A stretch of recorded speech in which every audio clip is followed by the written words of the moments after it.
Superstar Shakib খানের অন্যতম আলোচিত ও প্রতীক্ষিত চলচ্চিত্র রানা পাগলা দ্য মেন্টাল মুক্তি পেয়েছে ঈদে। ছবিটি পরিচালনা করেছেন তরুণ পরিচালক শামীম আহমেদ রনি। শাকিবের বিপরীতে নায়িকা হিসেবে আছেন জনপ্রিয় টিভি অভিনেত্রী তিশা এবং চিত্রনায়িকা আঁচল। এছাড়াও খল চরিত্রে আছেন মিশা সওদাগর। মুক্তির পর খুব ভালো ব্যবসা করছে রানা পাগলা দ্য মেন্টাল ছবিটি।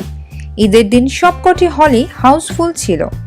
ঈদের দ্বিতীয় এবং তৃতীয় দিনেও বেশিরভাগ হলেই দর্শকের সমাগম ছিল আশানুরূপ। হল মালিকরা আশা করছেন আগামী দিনগুলোতে ছবিটি আরও ভালো ব্যবসা করবে। তবে ঈদে মুক্তিপ্রাপ্ত অন্য ছবিগুলোর সঙ্গেও প্রতিদ্বন্দ্বিতা করতে হচ্ছে রানা পাগলা দ্য মেন্টাল ছবিটিকে। প্রতিযোগিতার দৌড়ে শাকিব খানের শিকারী এই মুহূর্তে সবচেয়ে এগিয়ে থাকলেও রানা পাগলা দ্য মেন্টালও থেমে নেই। দর্শকরাও ছবিটি দেখার পর বিপুল প্রশংসা করছেন।